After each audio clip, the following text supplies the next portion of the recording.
All right, coming up in 90 seconds, we're going to do a little talk about.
Good to see everybody on here on this Wednesday afternoon, at least Wednesday afternoon Mountain Time. If you're elsewhere, then it could just be becoming afternoon on the Pacific Coast and well into your afternoon back east or around the world because, the internet, well, it doesn't forget, but it also is most places at any given moment.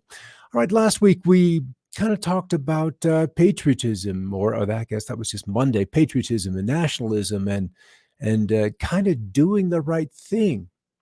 And if you're going to do the right thing, I suppose that doing the right thing, you've got to be working for proper ends, the right goal. What are we doing? Where are we going with our energy? Because we all have so much energy, so much desire to play with over the course of a day, and literally over the course of a lifetime. Good to see you there in here, Karen, on this lovely afternoon. All right, so we kind of want to talk about there are three aspects to this beast right now, and we're going to begin with what literally is the desire for liberty. We would all like to be free from whatever we're entangled within right now. And how is that possible, or is that even possible at all? If one looks at free will, does one truly have free will if they were not in charge of or in control of, which is probably the better way of stating it, decisions that one has already been made? You're still living with inside those effects of those previous decisions. So this is kind of where we're going to start right here. Good to see you, Karen, once again. Monday's Patriotism show was excellent. I kind of enjoyed doing that. It really kind of broke me up because we're all so invested in that. And I kind of want to expand on that today and what we desire and how we desire. And it's really kind of a subtle thing, but it's also an exceedingly powerful thing. Desire is the generating power behind cause. It is the force that draws all possible manifestation towards oneself. Think about that. All possible manifestation. So whatever you desire, in a way, you're throwing out the hooks. You're after that. You're wanting that desire, that object to come towards you. And so when we look at the art side of things, desire is in flames because there are two ways to look at it. It can be a higher, more exalted desire, or it can just be a satiation of, say, base desires, base needs, more base wants. And so that's kind of what we're approaching is how do we divvy those up? So desire's grand purpose is simply to bring things and events to the experiencer. An inspiration happens, and then you begin to put into motion effects and causes that bring that goal, that desire towards you. And so that's kind of a scary and exciting thing at the same time, depending on what's happening. So desire, said the Buddha, is the cause of, I heard, all suffering. But without desire, what delight? And if we think about that, so desire has the potential to bring suffering and also delight. And we seem to be in a society right now that is certainly suffering, but also has a lot of delights. And it's interesting. Some of the series shows something like HBO, not necessarily Chain of or Game of Thrones, but they're talking about violent delights meet violent ends. So that's a kind of a like attract likes, and you're bringing things towards you that are in concert with your desires. Maybe you want to participate, maybe you just want to watch, but more than likely, eventually, it will overcome one. So the desire engine has two triggers. One is an external trigger and then an internal trigger, a bit of inspiration, or the external, let's just say it's something you see that you then desire. So one of your external senses picks up on something like, gotta have that, gotta have that. It's a car, it's someone else's spouse, it's ice cream, it's something outside of you. And then desire is put into action. You want to bring that event to you one way or another. And then you go through this mental decision making process, the variable reward. What will this action to bring that desire to me? What will it cost? Is it something that's legal? Is it illegal? Is it something that's forbidden or am I allowed to? You go through these variable reward thoughts and processes in your head as you're contemplating acting upon the desire. And then once you've decided to do it, then there has to be a commitment. You've got to chain yourself, link yourself, make an agreement that I'm going to go buy that new car, or I'm going to go downstairs and make a sandwich, or something as simple as I got a dog years ago that's got to go outside. And I've got that commitment to that thing. So you're even falling into line about other people's desires, other commitments that you have made in the long past that require action. So desire kind of is binding. Paradoxically, desire needs our energy to operate, and energy needs desire to function and to channel itself. So there's this base energy that is all through creation, and it desires to express itself. It's looking for some means, some avenue, some channel to bring forth expression into the physical realm or even into the other realms above, depending on what kind of energy it is and what it's attracted to. And so there are even cults that use that energy that needs to express itself, and they try to draw it to themselves. They try to bring it to the group. They try to do ceremony. They try to do rituals to bring about the expression of some kind of energy that would be then drawn to their goals. So desire, because it is in a way an emotion, but desire absolutely exists, but not just in the physical, because we have to have and deploy some outside energy that exists. We have to bring that into us. It needs our energy, our direction to operate, and then eventually it uses us as a channel to manifest into this reality. So it becomes a rather subtle and a rather complicated thing. And then desire is even different between the sexes. Desire in men is a hunger, and in women, it's only an appetite. And that can be interpreted through your own experiences, because men and women are in different poles of expression, one positive and one minus, one radiant and attractive in that way, and the other is magnetic or seductive or alluring. So both are very, very powerful once you're looking at and contemplating that kind of an experience. So desire is the means of gaining appeasement in a world that is sorely dependent on some kind of release. When we think about that, when we desire, we create an attachment. We want a job. We want a spouse. We want children. We want a car. We want. And until that want is satisfied, then that dependency on that desire, on that attachment will continue to exist. And then the release is the accomplishment or the satisfying of that aspect of desire. And that can, run through all your chakras, from eating to reproduction, to desire and work, or to an emotional dependency. I just want someone to love. I need someone to love. I need that ability to express that desire in my life, with a relationship, with a spouse, with a partner. I just wish I had good parents. The list of desires is kind of stunning. It really is kind of stunning. So then, this obviously a desire that is thrown out in front of us day and night, through media, through movies, through music. They are trying to keep, or the system is trying to keep, our desires at this kind of level, at this base, raw kind of expression. So we're just barely, let's just say, animals have to have sexual expression to reproduce, to remain relevant. And if we as human beings, that is true as well, but we also have a much, much greater potential inside of us. But if this is the imagery that we are saturated with, then where else can we go? Then the other thing about desire is that it can be used, and more often than not is, simply because of where the evolution of humanity resides at this time, in that of harm to others, doing harm to others. People who use their power of desire to affect that change, and we get joy from watching revenge or karmic retribution happen very, very quickly on people.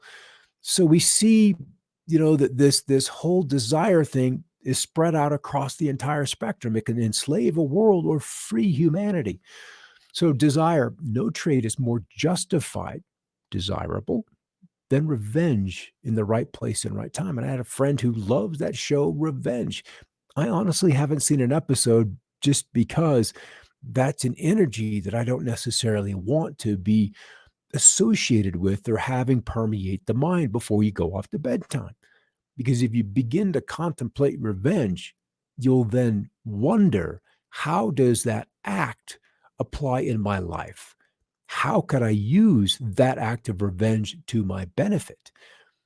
And all that can do is then harm another. And then we've got another aspect that's going on in society right now, where we don't even take responsibility for our own desires, but we're blaming our genetic makeup. My DNA made me do it. I'm a criminal because, or I'm this way because. We're not taking actions. We're not taking responsibility for our actions, would be the better way to say it. So does our DNA, can our genetics actually put you in a prison? Or is that subtle part of us, that energy part of us, is that ultimately more powerful? Can we step outside of our genetic makeup and become more? Is that truly a possibility? In this world, in this realm. All right. Yeah, thanks for that, Karen. The Edward Abbey quote is intriguing, and I never thought about it that way. There's a lot of things that, unless they're pointed out to us from another, we often miss them, entirely. It just doesn't come within our realm of consideration. And once something is brought up from a different point of view, then we can consider it. So then someone else says, the best revenge is no revenge. Move on, be happy, find an inner peace, and flourish. Because if in a like attracts like scenario, where the law of attraction is forever at work, whether you're aware of it or not, ignorance is not bliss. Ignorance is not a pass. Because you don't know something, does not mean that you're not subjected to those laws that we're all born and living within. And so we can make that choice as to whether to engage in a revenge, or any of those other lower passions, vanity and lust, attachment, greed, all of those, have a play. And once you get greed, it is a permanent slavery, because in so many ways, if you look at someone who is greedy, you can see that they can never have enough. So in this way, in this context, desire becomes an insatiable appetite. And there are plenty of examples, and some of them rather gross, of people who go way outside the law, whether it's, abductions or violence against people, that once it begins and it becomes okay the first time, then it's okay. Whatever is driving them to this unsavory act, they can't get enough of it. And we have addiction and an attachment to that kind of behavior then in play. And even if it's in the collection of money, the collection or need to eat, to do so many things, that desire can simply not be satisfied. So freedom ultimately is the power to choose our own chains. Yeah. Iron shackles or golden chains. Either way, there is a cause that is in motion that you have triggered, that you have instigated. And that cause will come back at you or continue to propagate out either in a beneficial or a destructive way. So sometimes we have to look at what something is not before we can recognize what it is. And I believe that is one of the reasons why we have such challenges in life is we've got to find out, why we're here and is it really serving us? Is being here to accumulate, to possess, to own, or just to experience a happy life? Are we here for more than that?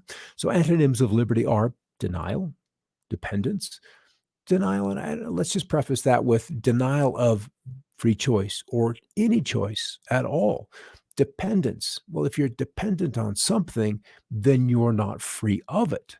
Were to be held in that way, it would be more like a physical thing where something has a hold upon you. Prohibition, which is another law kind of scenario, exclaiming that you can't have this, you can't do that because it didn't go so well, or we don't want you to, has happened at some point in the past lives. And same with refusal and responsibility. I see it as the ability to go both ways because liberty would be the effect of having been responsible with desires you have expressed in the past. So dispensation would be another word associated with liberty, emancipation, enfranchisement, enlightenment, exemption, immunity, and ultimately probably the most powerful two would be enlightenment and that includes independence, where you're independent from those chains that you have willfully or maybe karmically been born into. And if it was karmic, and most everything is, in fact, thinking about it, I don't know that anything that isn't as a result of cause and effect, then that independence has to be won. And it is not a slow or a small or short journey. All right, Charles Spurgeon, free will carried many a soul to hell, but never a soul to heaven. What does he mean? What does he mean? Free will has carried many a soul to hell, but never a soul to heaven. So if you can't get there by your free will, then what is it that could get that person to heaven? In a moment. All right, choices and causality. We have free will for choosing effects. We've got choice, free will, randomness, and they affect reality. Causes are many, but we choose one. We're always, in every moment, having to make a choice. We can't escape it. That's part of the prison we're in, is being condemned or the gift of being given the ability to make choices. And we cry and cry for the free will to get out of the effects of choices that we've already made. So we in this realm, it's like we are given all we want and many things that we ask for. And then it's not long before we're asking to have them taken away, to be relieved of the burden that those things that we have asked for now desire of us. So desire has been used to appease the masses, to destroy the masses, and to judge the masses.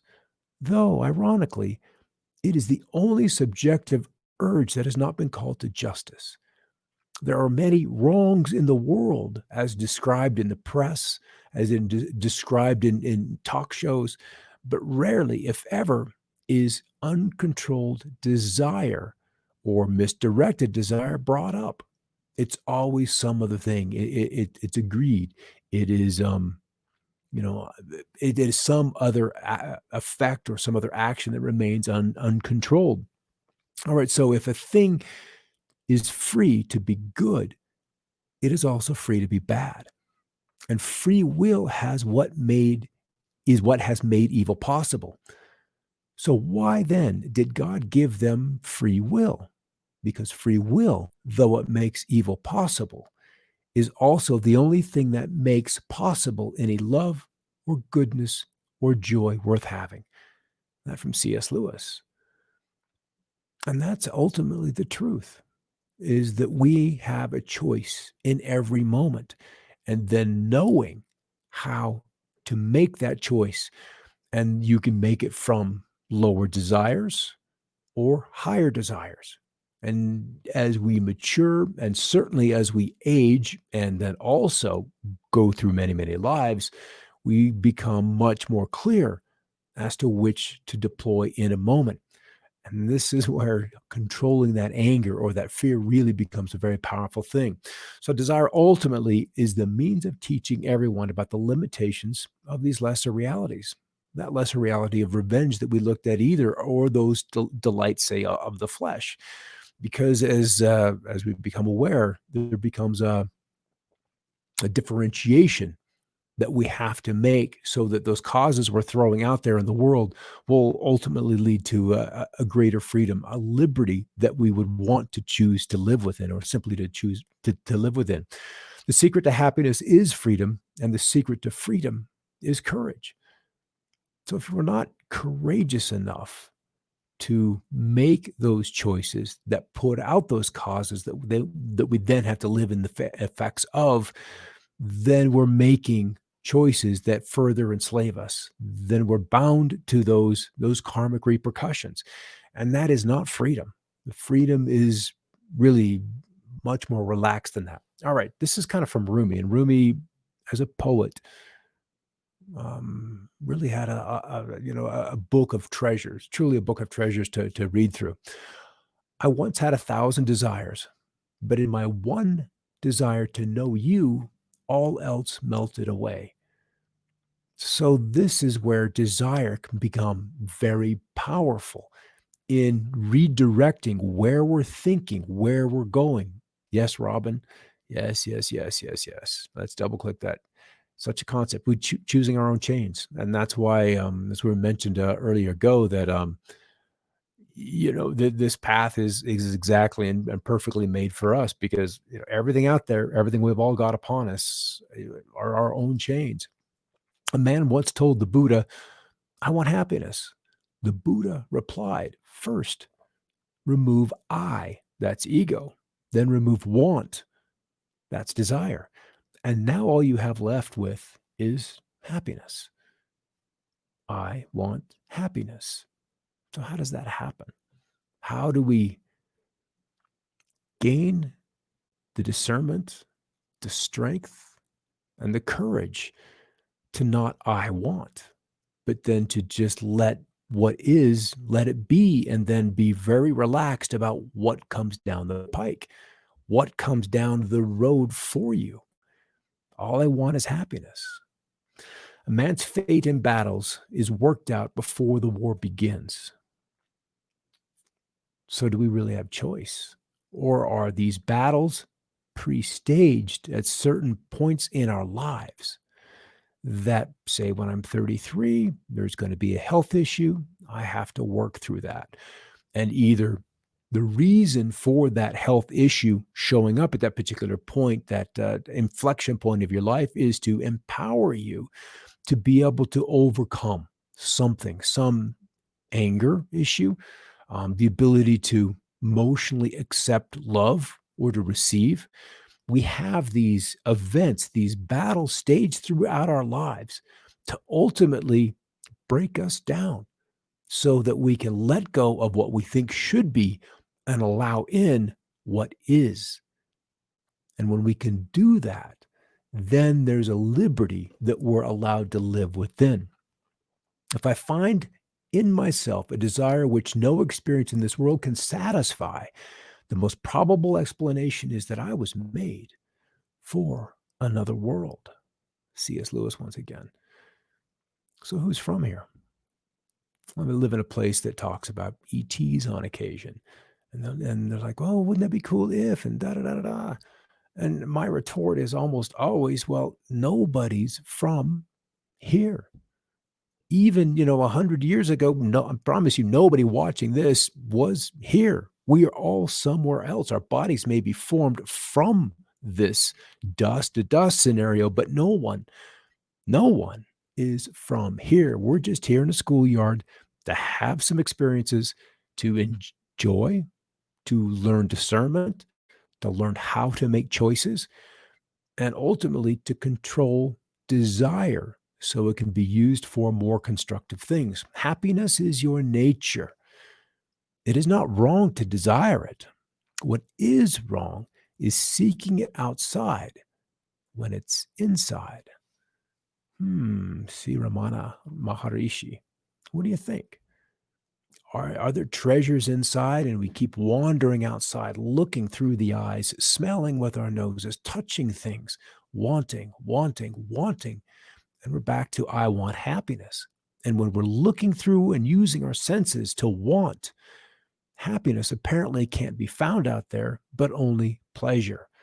And as we've learned, pleasure ultimately is the root of, or desire, seeking pleasure is going to be the result, bring the result of pain. So that's kind of the struggle. We'll kind of end it here just a little bit early. Good to see you guys on over there. In one word, one should desire of God desirelessness. For desire alone is at the root of all suffering. It is the cause of repeated births and deaths. It is the obstacle in the way of liberation. Interesting thought. And as growing up in a more traditional religious thing, these were not things we were taught. We were taught a moralism. We were taught not to do this, not to do that, and say your prayers and be good to your fellow man. All of those things are appropriate for a time. And then we begin to kind of realize that going to church isn't going to solve the world's problems. Those things have to happen inside as we can then change how we look at things, inside. We also can change. So one word, back to the quote. No, it's not there. Anyway, so our goal is a desirous life and just allowing that which comes down the road and be known that it was sent to you for a reason, to make a series of decisions around. We can resist, as we talked about the other day, those doors that have already been closed in front of you, or we can look at opportunities for those doors that have just been opened for you, and discerning which ones those are is going to be a life's challenge, a life's work. All right, guys, glad to see you, Vicky and Karen, and yeah, perfectly sent to you, Vic. That is the truth. And those that we have in our lives are there precisely so we can play off each other's strengths, shore each other's up through their weaknesses, and ultimately just be support for one another. And that is just about all we can ask is to do no harm. All right, everybody, Scott Stevens here on Another Perspective. We'll see you on Monday for another episode, and then we'll take a quick look at some of the weather around the world later on tonight on Scott's Weather coming up at 7 o'clock Mountain. All right, everybody, take care. Keep looking up.